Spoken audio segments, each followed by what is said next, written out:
All right, hello and welcome to the eVenture family channel. So as you might know, we welcomed this Equinox EV recently into our family, replacing our Tesla Model Y that got totaled. And there's been a lot of interest around this vehicle because it is one of the most affordable EVs on the market out there right now. And in a way, it sort of replaces the Bolt just because Chevy discontinued that recently. They've announced that there'll be a new one soon, but we don't know exactly when that's going to be out. And so for the meantime, at least, this is the most affordable Chevy EV at least that you can get, and there's going to be a trim level that runs in like the mid $30,000-ish for this. So there's a lot of like interesting questions about this, and one of the things that I at least find surprising in terms of things that don't really seem to be adding up is what the actual battery capacity in here is. So we know what GM itself has said about what the battery capacity is, but now that people are starting to get these and are doing range tests and charging tests and stuff, it actually seems like things are quite a bit off from what GM has been saying. So there is an upcoming controversy basically surrounding this now. So I just got an OBD2 scanner for this vehicle, and as far as I can tell, I think I'm the first person to actually pull some real live data from it. So let's go take a look at that, and I'm going to share what I found so far. I'm going to caveat this entire thing with saying I am not an expert in either electrical engineering or mechanics. I have a degree in computer science, so I've taken some computer engineering and electrical engineering courses. But as evidenced by the fact that I can't even keep a pen in my ear correctly, I am by no means the all-out expert on this. So if there are things that anyone here knows and wants to correct me on, or could help me even like kind of figure out here, I absolutely welcome that. So please do sound off in the comments below. But I did spend pretty much my entire Sunday morning reading back up on at least some like very basic electric concepts, and I think I know a little bit about what's going on now, and I've read a ton about OBD2 apps, scanning, and kind of the data that comes from it, as well as reading some of the primers on how GM modeled their Ultium platform. So I'm going to share as much of that as I can with you, and let's see if we can figure out what's going on here. Stay tuned, this is going to be a pretty nerdy one. All right, let's go drive.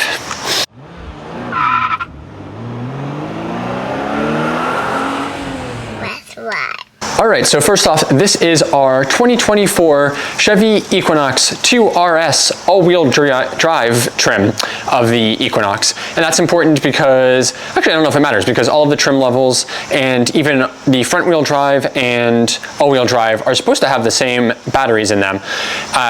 And what's actually interesting here is that Ultium as a platform, the more I'm learning about it, the more interesting it is. And I know GM had a lot of issues with this kind of early on. I think the Hummer was one of, if not the first vehicles to have it. They were having major charging problems initially. And then obviously when the Blazer first came out, they were having issues with software in it, which led to the stop sale.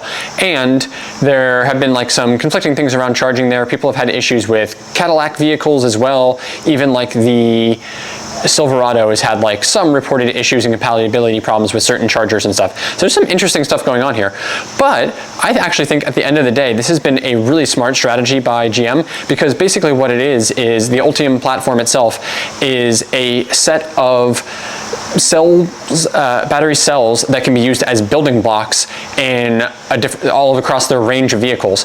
And they made the decision that they would wire them in series, which means that they can basically just add on more and more of these cell blocks to the bigger and bigger vehicles to give them both more power and more range.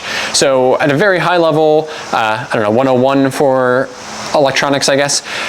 If you wire battery packs in series, basically what that will do is it increases the voltage the more of those components that you have. And with that, because your voltage is higher, you have the ability to both charge faster, as long as the amperage is constant, and you have the ability to produce more power through the actual motors. And so what GM's strategy has been is that in the smallest vehicles, like our Equinox here, which is a 10 block battery, you have the lowest overall voltage and therefore the lowest charging rates and the lowest power output. So I'll get into the details of that specifically for the Equinox in a minute, but as you kind of go up through the various brands and increases in like the prices of the vehicles, you get more and more power and faster charging. So up from this you have the Blazer, which I believe is 12 battery blocks or cells. Cell blocks maybe, and then you go up into the Cadillacs, which have a little bit more. So Lyric is slightly more than the Blazer. I think it is 14. And then you go up into things like the Chevy Silverado, the GMC Sierra, and then the Hummer SUV, which is 20 modules, and the Hummer pickup truck, which is the largest one, which is 24. And I believe that's the same as, I know for sure it's the same as the Escalade IQ, might also be the same as the Sierra and Silverado. But anyway, as those go higher and higher, again, pack voltage is higher, which when you're charging, there's two factors that go in. There is voltage and there is current. And so the power rate itself is a multiplication of the two of those. So you multiply voltage times current, and that gives you your total power. So when you see something like 150 kilowatts, if you are in something like the Equinox here, which operates around like 300 volts, that is effectively telling you that you're probably doing about 500 amps. So 300 volts times 500 amps gives you 150 kilowatts of power. All right, got it? I know it's a lot, but hopefully that sort of makes sense. So if you go up higher in voltage, so let's say, for example, you have a vehicle that operates at, let's say, 800 volts, which is what the Porsche Taycan and Hyundai Motor Group vehicles that are on the eGMP platform, like the Ioniqs and the EV6, EV9, although that one's a little bit lower. You don't need quite as much amperage to get the same charging rates or even faster ones. So again, because your voltage is considerably higher, in this case, those vehicles at about 800 volts are more than twice as much as this. You need either half as much amperage, or what they actually do is they use the same amount of amperage, but they can ramp up the charging power way more. So if you're at around, let me think of the math here, if you're at like 800 volts and getting 500 amps, you would be doing almost about 400 kilowatts of power output at that point. Okay, one thing with that is actually the advantage of having much higher voltage is that there are losses associated with power output and charging. And those losses, there's this formula called I square R. And so basically your losses increase more the more amperage you're putting through, which usually results in like loss through heat, and than they do if you're increasing voltage. So losses increase linearly with voltage, they increase exponentially with amperage. So in many cases, having a higher voltage operating range actually means that you can put more power in, put more power out with much less losses. So that's why we're seeing more and more vehicles move to like 800 volt architectures, or something in the higher range rather than going down as low as this. So it is really interesting and kind of unique that GM has decided to do such low voltage for the Volt here. Not the Volt, for the Equinox. All right, so we've just charged up our Equinox all the way to 100%. I actually pulled some of the metrics and stats out when we were at 80%, but this vehicle is new. It has never been top charged all the way to 100% before. And so in order to make sure things were actually calibrated in the BMS, which is the battery monitoring system, I wanted to make sure we go all the way to 100%, because that basically allows the vehicle to figure out, okay, this is absolutely where my max voltage is at, and so it knows, now that's the max, that's 100%, and as it runs down, it can actually calculate the state of charge correctly. So it is possible before that when we were at 80%, that the car thought was 80%, we're not truly at 80% because there may have been like some sway in the calculations of what the maximum voltage actually is. And this can change over time with the vehicle. This is why it's good every once in a while with a vehicle like this, which is on a nickel cadmium or NCM battery to go up to 100%. If you have a LFP battery, which is a iron phosphate battery, that's actually recommended to go to 100% on a more often basis, because the voltage range overall from 0% all the way up to 100% is much smaller. And so the way that like state of charge calculations in vehicles work is that it's actually just looking at what your voltage is and comparing that with what your bottom and top is and calculating where in that range it is. And that gives you your state of charge percent. So with an LFP one, your range is so much smaller that it's actually much harder for it to calculate exactly. And so that's why they suggest going all the way up to 100% more often so that the monitoring system can calculate that. Whereas in a NCM chemistry, it's a larger range, so there's not quite as much advantage to doing that. Then on the other hand, it's also not actually good for the battery chemistry as far as degradation goes to frequently charge up to 100% or go down to low state of charge. I actually now need to go like drive this car around a little bit more to get it back down to like maybe 80, 85%, because it is not good for it to sit for several days like it's going to now at 100%. Okay, so let's actually go look at the data now.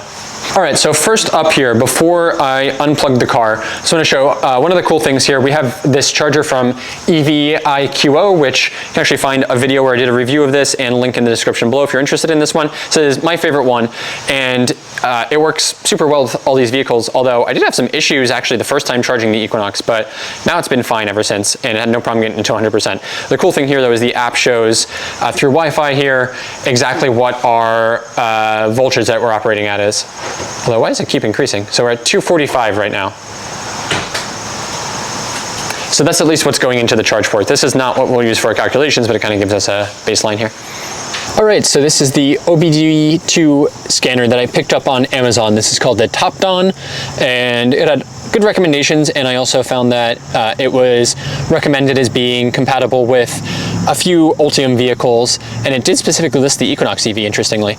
And so there's some interesting stuff that Chevy does uniquely here. So the OBD2 ports are like a federally mandated thing that have to be included on cars so that mechanics can access data from here. It'll help see like fault codes, and one of the other cool things with this is that it actually implements a bunch of metrics that you can read in real time with these Bluetooth scanners. So I've never had one of these before, but this was quite cool to pick up, and it shows a lot of interesting and useful data as well. I'll probably keep this not only for like doing future tests, but even to see like the power output and stuff in here while we're driving around, which is cool. So one of the interesting things with GM vehicles is that apparently, in some cases at least, they do some sort of encryption on the data. So early on, people were not able to get any metrics out of vehicles like the Hummer EV, even like the Cadillac Lyriq and stuff took a while. And so thanks to a bunch of work that has gone into this more recently, now this at least works through this app. I have not been able to get this to work with Car Scanner because it doesn't seem to detect it as a Bluetooth device, even though Car Scanner says it just needs to be Bluetooth 4.0 and it says it's Bluetooth 5.0. So it should be working, but if anybody knows about that, definitely let me know. I'll try to figure that out also so that I at least have like a consistent test. But the app itself seems to be pretty good, and the numbers I'm getting out of there seem to be reliable. So let's take a look at that. All right, so in order to use this, the car actually has to be on, and the only way to keep the Equinox on, I guess there is actually a keep on button in here, but yeah. So we're just gonna sit here. All right, so this is the, what is this called? Cartop Guru App, which once you connect it through Bluetooth, shows you all of this information. So let me share what I found here. So we're gonna go through our high voltage data here, and all right, so first off, interesting one here. So in our high voltage data here, we have all of our voltage readings, which includes the packs, both positive and negative voltages. And here we've got the hybrid/electric vehicle battery pack voltage. So pack voltage should be like what the entire thing is end to end. And as you can see, that is 330.93 volts right now.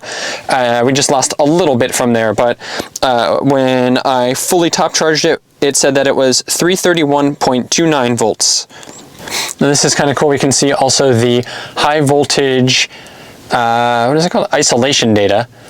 I don't know exactly what that means, but it tells us each of the drive motors voltages, as well as, again, our battery pack positive and negative, but I don't see the entire thing. And so this is showing 223 volts for that. All right, so our next tab here is hybrid electric vehicle battery capacity. So this is where I started to find some other interesting stuff. So here we have, very first thing in here is our EV battery total energy storage capacity. is 316.44 amp hours of capacity. So let's keep that number in mind because that is kind of the surprising one. And I actually got the same thing there at 80% versus 100, so that's not giving me like the current amount of amp hours in there, but what the full capacity is. And then I also have one for each of the different modules, so modules 1 through 10. So like I said, this is a 10 battery module Ultium vehicle. And then interestingly, under the battery pack servicing menu, there's an EV battery pack 1 state of charge percent, and it shows 96.8%. So this is saying I can go higher even though it says we're at 100%, but I don't think that's correct. I think it hasn't fully recalculated. I don't know, maybe we need to drive around a little bit more or something, but... and then it even has in here, there's an EV vehicle data tab, and it has EV battery propulsion projected range, and that's saying 303 miles per hour, which does match the dashboard exactly. And then, yeah, this is showing a vehicle state of charge of 96.99%, even though the dashboard shows 100%. And then here under our battery pack energy tab, we have an EV battery energy storage remaining, and that has 100.01%. And then charge cycle energy usage for of 100% also. So basically what we're seeing here is that we seem to have a much higher pack voltage than what GM had advertised. So GM advertises that this vehicle has 85 kilowatt hours on it, and they do not make a distinction between gross and usable, but 85 is like what they're saying is usable for the vehicle, and so like they're doing all of their range calculations and everything based off of that. And I'm actually finding that even if you use like the numbers in their press materials, both around this vehicle specifically and Ultium overall, what that has is that the vehicle should have 309 amp hours of energy capacity, and that is with the 3 parallel cell groups that are in here, each of which has 103 amp hours. And then the nominal operating voltage range for this vehicle is supposed to be 288 volts. And so if you multiply that 288 times the 309 amp hours, you get 89 kilowatt hours of actual capacity in here. So like that's not that huge of a difference, 85 to 89. That would be totally explainable. A lot of times manufacturers put these like buffers in here. They don't communicate the entire thing because they want to leave some in reserve. Now what might be happening here is that GM might actually be sandbagging a little bit, because if they say that you have 85 kilowatt hours and you're able to eke more out, that's fine for them. Whereas if they said you had 89, but you're only able to eke out 87 or something, they might have, you know, problem with like false advertising kind of claims or something like that. So that could be like the simplest explanation for it. So there might be a slightly more nefarious one here too, which is warranty related. And so basically if this battery actually has 89 kilowatt hours usable in it, and GM says 85, so even, you know, after, I forget what the warranty in here is, 8 years, something like that, then if you have lost 10%, so you know, if this is actually like 90-ish kilowatt hours, say that's 9 kilowatt hours, that would take you now down to that should be simple, that's 80. Then you know, that you would have actually lost 9%, which I guess would still be under like their threshold for warranty stuff, versus them telling you that there's 85, and now if you're at 80, they can say, oh, that's only 5 kilowatt hours, and so you've actually lost like even less percent. So, you know, there are cases like on the edge there where the warranty claims might actually be better for GM in the long run if they say that you have less usable, because that in turn would result in like less loss basically over that time. So I don't know about that one specifically. It's questionable, but whatever. I guess we'll see as people have these vehicles longer and longer if that becomes a problem or not. And then the other thing might just be that maybe GM got it wrong? I don't know. But what I'm finding is that this actually seems to be even higher than that 89 kilowatt hours. So based on what we just found here, if it is 331.29 volts and our total battery storage capacity is 316.44 amp hours, that actually works out to 104.83 kilowatt hours. That's incredible. That's almost 20 more kilowatt hours than what they're telling you is available in here. Now, the thing here is that you don't technically measure the capacity, as far as I can tell, in the peak voltage. All right, camera overheated, and I was a little bit too. So nice thing here in this Equinox and a lot of the GM vehicles, man, best in class air conditioning. It just blasts you and it cools down so fast. Okay, so let's say for a minute that maybe GM is not measuring this at the peak voltage, they're measuring it at nominal, which they say is 288 volts. So even at 288 volts, if our battery capacity is at 316.44 amp hours that we're seeing, that would be 91.134 kilowatt hours, which is still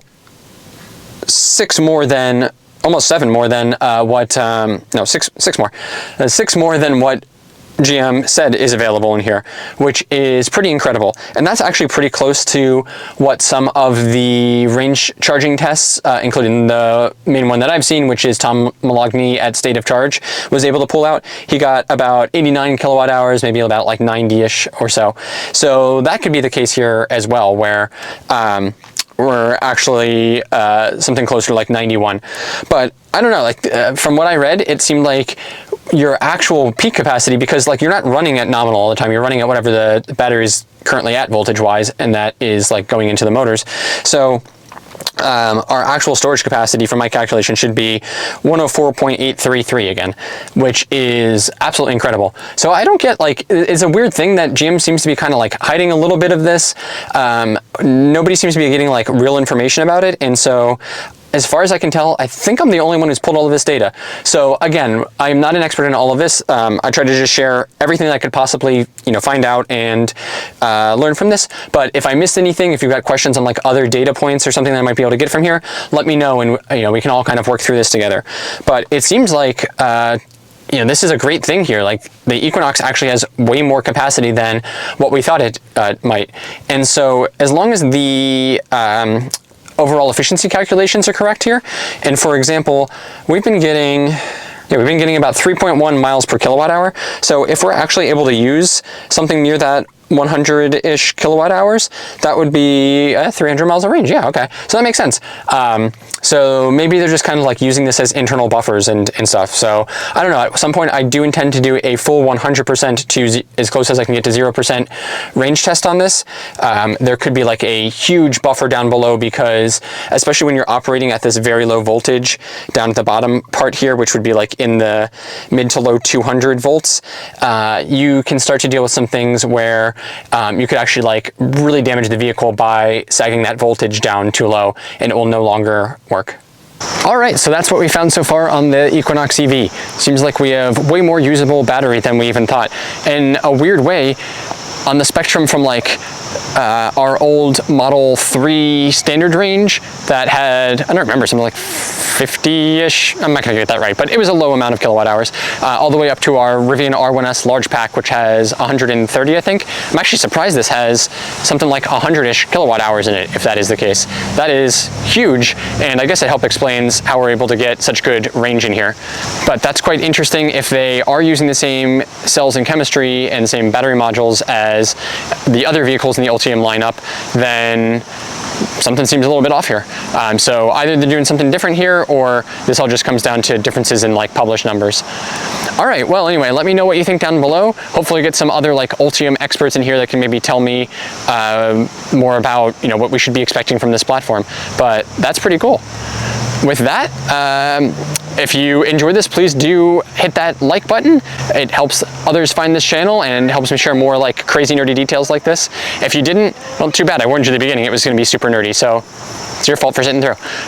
Just kidding. So make sure you're subscribed. Also, we are going to try to do some range tests in this at some point. I don't know when I'm going to find the time to drive 300 plus miles in here, but sometime in our lives. Yeah, I'll take him with me. With that, thanks so much for watching, and we'll see you out there for another electric adventure soon.